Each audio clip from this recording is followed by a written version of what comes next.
Ladies and gentlemen, we are tuned in to the Rico Report. I really don't know what to tell you. That game was insane. Welcome to the Big Squad. Shout out to the Big Squad. Ladies and gentlemen, welcome to the Big Squad. Welcome on a very special evening to the Rico Report. We are here. He is our team. This is the Buffalo Fanatics. Bing, bing, bing, bing, bing.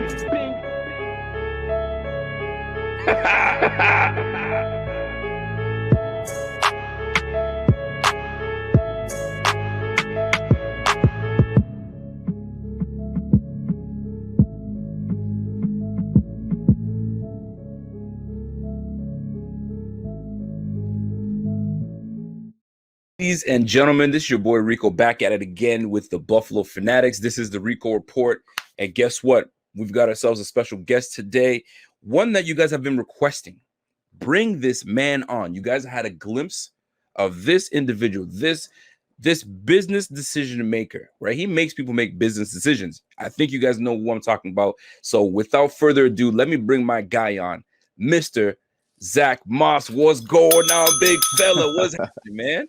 What's up, my man? How you doing?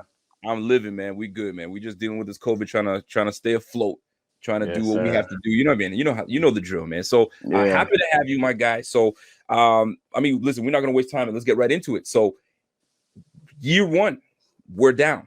We're done with year one. All right. What would you say? Two things that stood out to you the most, leaving collegiate level and going to play in the NFL. What stood out to you the most? Two things that stood out to you the most. I definitely have to say the detail of the game, how everything is just really detailed, from how much meetings we do and how you really, really have to get everything out of those meetings to, be able to perform on Sundays and, any other day that we may play. And I think just the effort level of this league is just higher than obviously college. Then, you know what I mean? So the way these guys play, the effort that they give on each and every play, it's just different. Those are two things that definitely stood out to me, though. I'm gonna say something because any time you jump from, and all the players that I've interviewed, they said like it's such a big leap from. And I mean, you go from being the guy, I'm the man on campus, to everybody's the man here. So I got to find a way. So what edge have you found that's going to give me the edge to stay above everybody else in my competition? And even for yourself, you're surprised yourself, like, this is the edge I got to keep, and I got to keep going with that. What do you think is your edge? Just being prepared, trying to be the most consistent dude that I can possibly be day in, day out. Every day is, pretty much an interview. Every day you're interviewing for this job. You know what I mean? You can be replaced at any time, any given day. It doesn't matter. So, just trying to make sure that I'm prepared. I'm on top of my game and I'm knowing what I'm supposed to be doing, from notes to, detailed things, all the type of stuff, especially coming in on a year that, COVID impacted us so hard, being a rookie and not having OTAs and all these other things that, really help you along the way, that get you ready for, a long season like we had. So, those things was the biggest things to me, just trying to, tell myself, okay, continue to be consistent, be a pro. How's your diet changed since you've left college to NFL? I've always wondered that, like, how much of a difference has your body changed from from college life to NFL life? Are you more strict on your diet? Have you always been strict? What has been the difference from leaving college to NFL? When it comes to diet, I've always pretty much eaten pretty decently. Nothing, extravagant where it's like I'm eating over this, over that, and stuff like that. So, I keep my essentials, with the fish, chicken, and your proteins and things like that. So, I've always kind of had that balance from college to now. And I think I just eat a lot more of it now than I did in college. Who's the healthiest eater on this team? Ooh. As opposed to the person that, he's like the Ocho Cinco of the team. Eat McDonald's, do whatever I got to do, and keep it moving. Don't tell me nothing. So who's the healthiest eater to the one where you're like, man, what you eating that for, man? The healthiest dude on the team.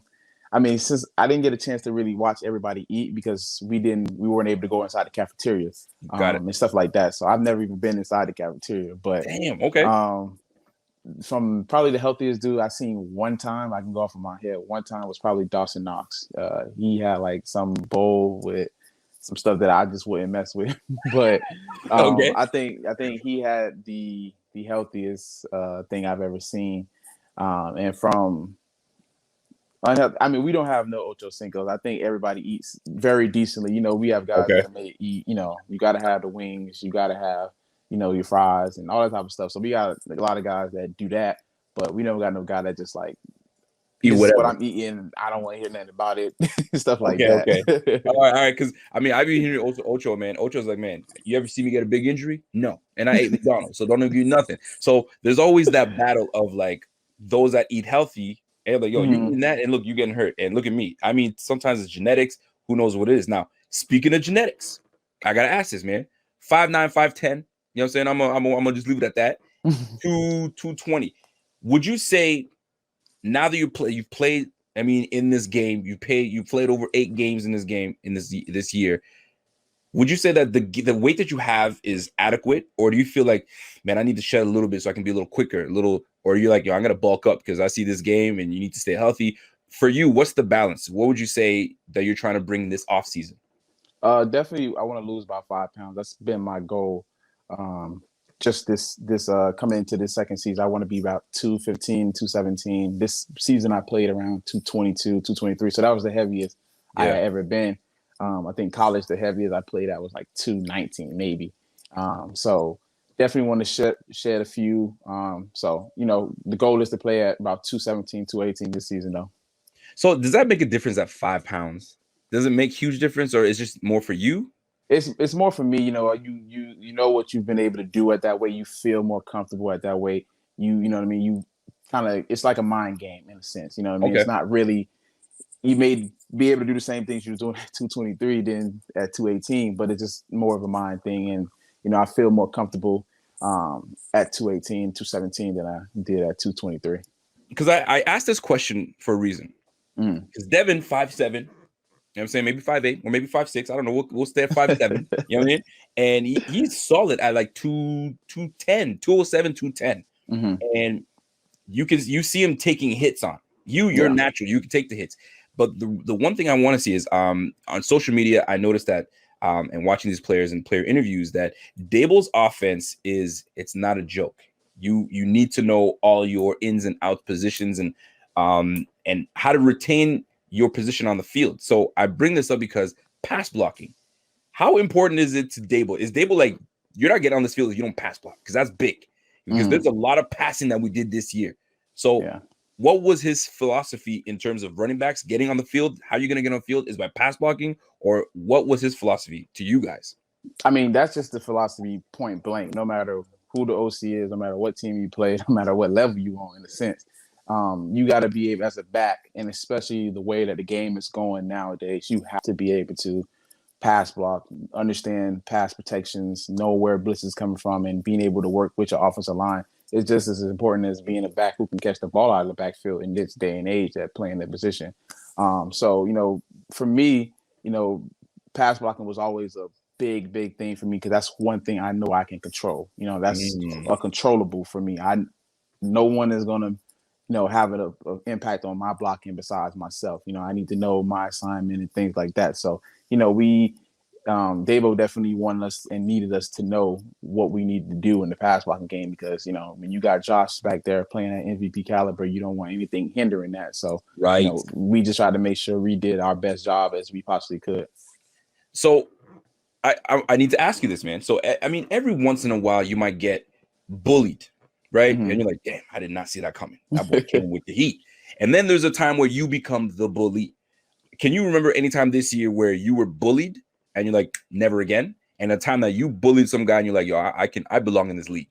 Do you remember any of those two instances where you got bullied and you were the bully? It was a lot of times that I was bullying dudes on my pass protection. And that's something I want to continue to get better at, just finishing, you know, just being a dog, just being nasty when it comes to, you know, from making the contact, all right, and then doing the extra and putting them in the ground.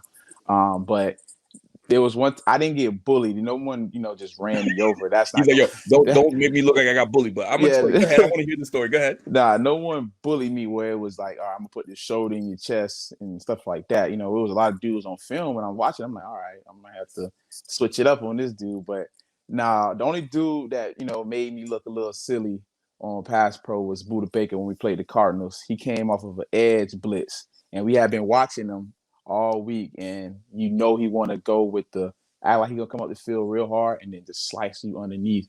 And I stepped outside just a little bit too much because I wanted to put my hands on him, and he slid under me. Good thing Josh threw the ball away super fast, but Yeah, boy. he the only one that really, really caught me, that really stood out to me. I was like, oof, that was Did quick. he put you on your ass, or you? No, You no, no, stood no, your no. ground? I didn't even touch him. That's Oh, I okay, you couldn't was even. quick. Oh, he was quick. He was real quick. I couldn't even touch him. That's how bad that shit was. But it was a good move though. He real deal for sure though. How often on the field when somebody makes a play and you're like, yo, good play, fam, good play, I'm gonna get you back. Is there a lot of that back and forth banter? Not between me, as a rookie, I was just kind of soaking up everything, just Okay. being around and things like that. But some of the vets on the team and some other guys on other teams, things like that, you can just doesn't matter the intensity of the game. They just having regular conversations and things Yeah. like that. And it was like, oh, this is different. Because in college, we're not having those conversations because you don't know these dudes. You know what I mean? You may play these dudes one time over here or whatever it may be, but in this league, you play a lot of these teams twice in the playoffs, so you may play them 2-3 times. And a lot of these guys, they know each other and stuff like that, being in the league for so long. So it's kind of like they're just having casual conversations, but And you're like, yo, what it's are they still talking about? competitive. Yeah, but it's still. I'm like, man, I'm in the game right now. I'm trying to get competitive, Right. and they dudes over here just talking, but they can be able to have that fine line of being competitive and also, just talking to each other and just making sure that they keep each other healthy as possible, which was something that I really liked, that part. See, and that's the thing, man. When you come to the league, man, like y'all have each other. You know what I mean? Am I my brother's keeper? Yeah, Yeah. almost. We're competitive, but we're trying to keep everybody safe, which is I kind of like that aspect of the game. Now you coming out of college, you were the man, right? 3,000-yard seasons, you know what I'm saying? I can stunt for you. I'm gonna stunt for you. You know what I'm saying? 3,000, you mean you're 3 seasons of 1,000 yards or more. Your senior year came through with it. I mean, even your sophomore year, you had 214 carries. So you're getting the rock. What's going on in your mind? You're like, fam, yo, I got 7 touches this game. Yo, I need to get warmed up. Yo, Dable, hook me up. Or are you like, nah, I'm a rookie. I'm gonna shut my mouth and keep going. But you got to be frustrated. Tell me what's going on in your mind. You're like, yo, 7 touches today, bro. Like, I know I'm better than this. What's going on? I mean, when you come from getting the ball and being the guy and things like that, and then you come in your first year in the league, and the carries aren't there. But at the end of the day, I think it was the biggest thing for me was that we were winning. You know what I mean? I think if we were losing, maybe I'm frustrated a lot more when I'm coming home. But the thing is just trying to be a pro. That's at the end of the day. You got to try and be a pro through it out at all. And it helped that we were winning. But that competitive part of me, wants to get 15, 20 carries and, really be an intricate part of the offense and things like that. But, every year is different. Every game was different. We had some games where we may have gotten to, 10 carries and things like that. But I'm like, 10 carries only? Dames? Come on, fam. You drafted me 3rd round. Let's go. So, and I asked this because Devin's in the same boat. Mm-hmm. You're in the same boat. And there's moments where we're like, man, we got this back, that 5'10", 220, like give him the rock. He can take the hits. So, and then you're like 10, 15 carries. Now one thing that stands out to me is you're not just running the rock. I've seen you make some toe tag swag catches on the sideline. So my man's got hands. So I'm hoping to see a little bit more of you. Now, one thing that I was fighting Bills Mafia, I was like, fam, I love Devin Singletary. That's my guy. We loved him his rookie year. He came with it. Frank Gore was the OG in the backfield.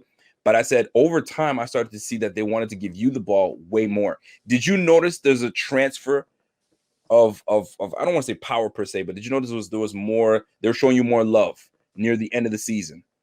I did see that I was, from the beginning of the season, they wanted to see, kind of how I was going to respond to being in And I've always prided myself on being a guy that doesn't get too high and doesn't get too low. I'm always being able to be level headed, and just trying to handle all that type of stuff and throwing everything they're throwing at me, learning the plays, going to practice, being a pro. You know what I mean? So right. being, like I said, like just being consistent. I started to see, okay, just I'm doing my thing. I'm being consistent in everything. I'm not messing up things and things like that. So yeah, I started to see that, a bit of the run plays tried to come to me a lot more. Okay. And that's what I wanted. I just wanted to continue to just try and be consistent and continue to just work. And I always know that at the end of the day, if I'm doing what I need to do, you know what I mean, something's going to give. So. I'm okay with that because you said something. You're 15 to 20 touches. That's what I want. So I need to reach out to Dable and say, Dabes, Moss needs 15, 20, 25 carries. He can do it. He can do it. Now, we're going to play a game, my friend. We're going to play a game called 2 Words. And nothing crazy. I'm going to shoot out topics to you, whether it be a player, it could be a food, it could be a movie. You give me the 2 words that first come to your mind. Okay. Are you ready, sir? Yeah. I'm gonna give you a moment to collect yourself, and then once we return from this little segment, then we're gonna get it popping. One moment.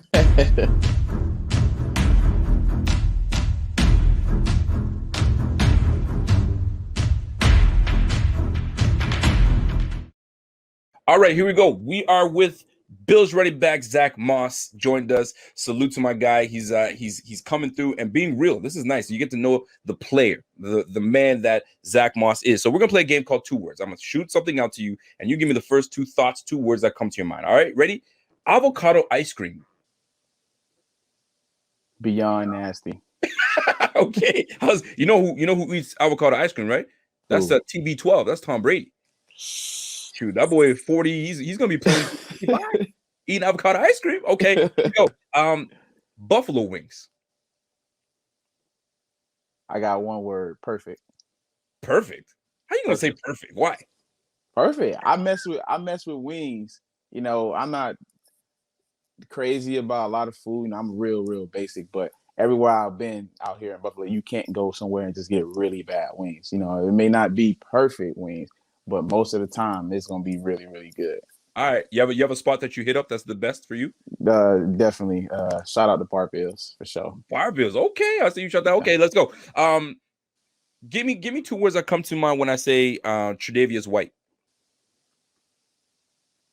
Hella funny. Everybody telling me that this guy's funny. Yo, is he one of those guys that just teeters on that line before he goes, yo, y'all, you need to stop, or he just is that perfect balance? Straight through. He doesn't stop. Straight through. Every day, all day, no matter where you at, no matter who you're around. Trey White gonna make you laugh. That's just how he is, though. Just like he's natural. He's just that person. You know what I mean? He'd be walking around on FaceTime and yelling and talking loud. Like that's just him. You know what I mean? But it's hella funny though. All right. Give me 2 words to describe Josh Allen. Real mellow. Real mellow. He's not he's not like a very loud, rowdy guy. You know what I mean? You may see some clips of that on game day where he just, he gets into that character. But, just being around him every other day, he's just a real cool dude to be around. You don't get that feel, okay, all right, this dude is a, NFL MVP caliber quarterback. You don't get that feel when you're just hanging around him because he feels like a normal dude. You know what I mean? I don't know if that's just from being the teammate, you know what I mean? But if you saw Josh and you thought, if you didn't know him from playing football, you know what I mean? You just saw him out, you'd be like, okay, this is a real cool dude. You know what I mean? You wouldn't say, oh, that dude's probably, hella famous or something like that. Okay. John Feliciano, big dog. A clown. That's another funny dude right there, man. The energy is always super high. That's one of the dudes that just, brings a lot of energy to your team. And, you need that down there. When he came back from his injury, it really sparked a lot of things that we did on offense. He was a really big part into, helping us who we were. No doubt. Okay, I got 2 more for you, then we're going to move on to the next segment. 2 words to describe Coach McDermott. Businessman. Yo, he looks like he's all business. And when he does this, when he keeps doing this, does it hype you guys up? Or you're like, yo, fam, please, enough? Nah, he's a different coach, man. He's just like he's a player's coach to the realest. You know what I mean? Like from the things that he does behind the doors, the way he's able to connect to us, the way he take care of us on off the field and things like that, and just allowing us to have, that freedom of speech, with all the things that was going on, in throughout the season and, around the world and stuff like that, just giving us a platform to be able to, all of us to be able to express how we felt, and things like that. You won't find that in every sport. You won't find that in every coach and things like that. But, he really knows how to reach a lot of players. He's been around a lot of great players throughout his time and things like that. So, I think all of that stuff combined really helped him, just continue to be the man he is, man. So, he's for real though. He's for real. He's the real deal. All right, last one for me. Christian Wade. That's my guy. That's not 2 words I got. That's my guy, man. That's your guy. He lived right here next to me, man. We always hanging out. He made sure that he, helped me out a lot. Even him being new to this, he made sure that he, made it feel like it was very easy for me, made it feel like it was familiar for me and things like that, man. So, shout out C Wade. That's my guy though, for sure. Yo, I'm telling you, man, I just had C Wade on the show and he was showing mad love to you and Devin. He's like, yo, those are my bros, man. Those are my bros. You feel me? So he had mad love to show for you guys because I asked him about this running back room, which is going to bring me to the next segment, right? And this was called Defend This Statement. And the one thing I will say this, man, I got to give C Wade some love because he didn't shy away from answering these questions. I said, people not showing love to the running back room. Mm-hmm. They don't want to show love. I'm like, I need you to defend this statement for me. And I'm doing this on purpose because I want to see how you guys may differ or maybe be alike in your answer. So defend this statement. Running backs are a dime a dozen. Man, we can find those anywhere. Defend that statement. I mean, I want you to defend the running back in that statement. Like, defend it. I want to see what your thoughts are on that. You can't find a running back anywhere. You can't get them anywhere in the draft and things like that. You need a back on your team at the end of the day, no matter how pass heavy this league gets and things like that. I've never seen that one great quarterback win a Super Bowl without having a back that was legitimately a bell cow or 1,000-yard back, damn near a Pro Bowler. So it's not finna happen no matter what's really going on. Even with the Chiefs pass happy offense, Damian Williams was 950 yards, something like that, and then was helping out a lot in the pass game. So you can't just find a back and, just plug them in and things like that. You always need a back on your team. So, people try to continue to say, yeah, but we do a lot. We take a lot of beating. We do a lot of blocking. We do a lot of running. We do all the tough things, the behind the doors things that no one really sees, that things that may not even, pop up on a stat sheet and stuff like that. So it's a lot of things, but you definitely need a back. You can't just find them a dime a dozen. So it's insulting. Yeah, I mean, the people who say that, I don't really see a lot of dudes saying that can actually play the sport, for one, and definitely ain't got the physicality to continue to play running back. I mean, think about it. If we play 60 plays on offense total, right? Yep.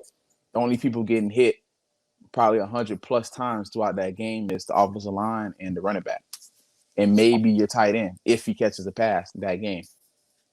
I'm telling you, man, they need to put some respect on the running back name. I'm tired of it. That's why I try to give you guys a platform to defend it, because everybody's like, we're in a pass heavy offense.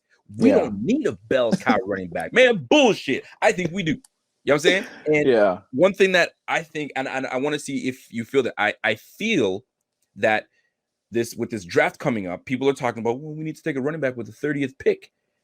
Do we need to take a running back with the 30th pick, Mr. Moss? I would say not. I think we got enough in this room, with giving the opportunities and things like that. I think we showed a lot last season. Maybe it wasn't always flashy, but we did our job the best that we possibly could, given everything around us and things like that. So, we'll see what goes down. That's above my pay grade. I don't handle that part. So, gotcha. I'm going to make sure that I'm coming out there doing my job and, hopefully come out of there with the winning spot. No doubt. And no question about that. Now, this whole year went down in unconventional. We were able to win 13 games. I mean, 3 losses. We got a nasty loss to the Cardinals. I think that still hurts me to this day. You feel me? So the one thing I do want to ask though is, we're in the AFC East. We swept the AFC East. We beat the brakes off the Dolphins, and I love saying that, by the way. You know what I'm saying? We took care of the New England Patriots. That's a team that's been whooping our tail for too long. And then, I mean, the Jets, the little cousin Jets, you know, give them a little noogie. Yeah, but get out of here. We done with you. So where do you feel, where did you see that the players got the most hype to play for this game between playing the Dolphins, the Jets, and New England Patriots? Patriots. No question. No question? Asked. No question asked. It's just different. That that week is different. Like, it's obviously a rivalry game. You know, if you believe it or not, you know, that's the way I looked at it. You know, because first time I'm coming into it, I didn't know much about the Bills versus Patriots. You know, I knew Patriots for a while. You know what I mean? And you know, even the Dolphins wasn't even a big factor in this conference for who. It's been a minute, and I'm from Miami. I know it's been a minute. That's right? So that week, you know, from the coaches just being a lot more stern, a lot more on edge, like things just like bother them a lot more. Like, you got to get this right, we got to have that right. Like, boom, like things need to be ready to go. You know what I mean? Especially with a Brady list, Patriots, we better win this game. We better beat them twice. So, you know, that's kind of was my mindset. I was like, all right, man, let me make sure I don't drop the ball. I don't want nobody saying that about me. So let me make sure I don't drop the ball. But yeah, the Patriots game definitely though. I like that, because we don't like the Patriots. We don't have no love for them. And right now they got embarrassed. Bill Belichick, he's like, fam, we got whooped. So he loaded up on this team. Is there any chatter amongst you guys in the group chat? Yo, fam, the Patriots are coming back. Or you guys are like, man, it don't matter, man. We got J817 and we got Zack Moss in the backfield. What's the chatter now with what the AFC East is doing? Because right now everybody's trying to load up. No, it's definitely, you know, from the dudes that I've talked to and things like that, it's definitely like, hey, did you see that? Did you see that? You know, even the Dolphins, with the things that they've done in their little draft picks and things like that, you know, stocking up in that way, you know, that's a lot of talent, you know, and they got a lot of things they can do with that left and right. They can go draft pick, they can go get, you know, certain players as well. You know what I mean? Miami's a very attractive place to be. You know, it's not really hard to recruit people there and things like that. But, you know, it's definitely going to be, I think, a lot more challenging. I think these games are going to be a lot better this season than they were maybe past season, even with the Patriots, you know, with everything they've done on offense and then all the guys who are coming back from their COVID break and things like that. So, you know, it's gonna be very, very you know, fun. But you know, we got everything we need over here, so we good. I like that. We got everything we need over here. So now we're coming near to the end of this session here. So I can't leave without asking you a couple more segments and questions in regards to this offense, right? So we've lost some pieces. John Brown, unfortunately, they had to make some decisions in terms of in terms of free agency and what we had to do. But we bring in Emmanuel Sanders. So I'm sure you've been hearing a lot of good things with the addition of Emmanuel Sanders. So where does this offense go from here with the addition of Zack Moss? What are you going to bring to this offense this year? Anything different going to change from your standpoint? What as Bills fans are we looking forward to? I think, you know, for me personally, everything that I was able to flash last season, I want to make that a consistent impact onto this team. You know, I'm coming back from this injury, so I got so much motivation, man, right now to get back out there and really prove myself and, you know, kind of just, you know, help take over and help this team get to that Super Bowl. You know, we were so close last season and things like that. And, you know, people always say, oh, man, we had run game, we had this and we had that to beat Chiefs, all this type of stuff. So, you know, I just want to come back, you know, for one, you know, finish the season healthy. That's the biggest thing for me. And, you know, just continue to do my job the best that I can. And just, you know, try and make those flash plays that I had last season just more of a consistent thing to where it's like, okay, this is what we expect, you know, because that's what I expect from myself. For sure. And I have to bring this up because you brought the run game, because everybody was saying, well, fuck, if we had a run game, we would be this, that, and the third. And I'm sure you heard it, you read it, you see it. I mean, you'd have to be somebody that just is so focused that you don't pay attention to what's going on in the media. So when you hear this, man, is it the chemistry? Man, it's probably the old line. Man, it's our rookie running backs. They don't got it just yet. When you hear those, are you more like, man, just wait till next year? We're going to show you. Is there an emphasis on fixing something specific in this run game? I think it's just, you know, of us doing it more. You know, it's not playing running back is not something where you just, I don't know any backs that just get 5 carries and have 150 yards. You know, you may have a game where you may do that, but you're not going to go now what it is 17 weeks and do that. That's not going to happen. You know what I mean? You see backs who have 25 carries for 100 yards. Like, this thing is a rhythm thing, and it's not a rhythm thing just for us. It's a rhythm thing for the offensive line. They got to get their feet where they got to get their helmet placement, shoulder pad height. Like, all these different things is very, very important. You know, it's pretty much 7 guys if you include a tight end, and if you want to include the receivers, it's a 10-man thing that this thing needs to work. Now, you know, where a lot of the special guys that can just make guys miss, break tackles and things like that. And, you know, that's where that part shows up and things like that. But sometimes, you know, it's not going to always be like that. So, you know, we just need to continue to get better on what we need to do, you know, and kind of just weed out all the noise and things like that. Because we know what we can do. You know, we've shown it flashes against the Patriots, against the Broncos. You know, we had games where we were like, okay, these motherfuckers can run the ball. Yeah. And we can be dominant on that side. You know, when we were just legitimately sitting there doing it, even when we were just throwing the ball as well, those games where we had a really, really balanced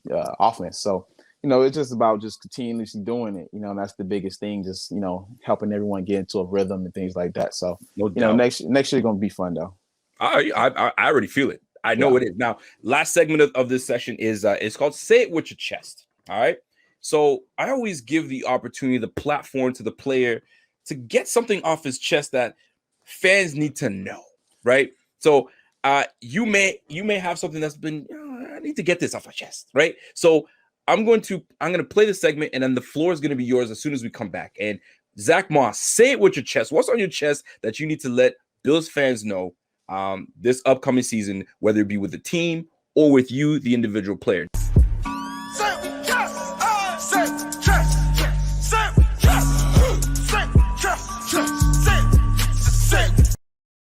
Let's go, man. Say it with your chest, Zack Moss. You're on the clock. Let's go. I only got one thing, and that is stop saying we can't run the ball. That's the only thing I got to say, man. You know, we gonna really, really show what we can do this upcoming season and seasons, you know, following. So y'all just, you know, stay patient with us and just continue to rock with us. And ladies and gentlemen, there you have it. He says, I'm gonna be the guy that interprets what you're trying to say. I'm twisting my words. Interpretate, right? I'm gonna interpret what he's trying to say. He's trying to say, fellas, don't draft a running back at 30. We got you. You want a 1,000-yard back? Give me the ball 15 to 25 times. He's not gonna say it. I'm gonna say it for him. We're looking forward to it because we know what this offense brings. We see that we can put the ball in the air.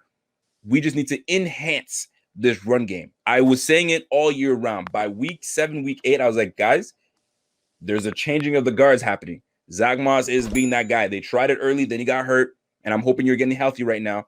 But I think that you might be the guy. You might be that guy, my fam.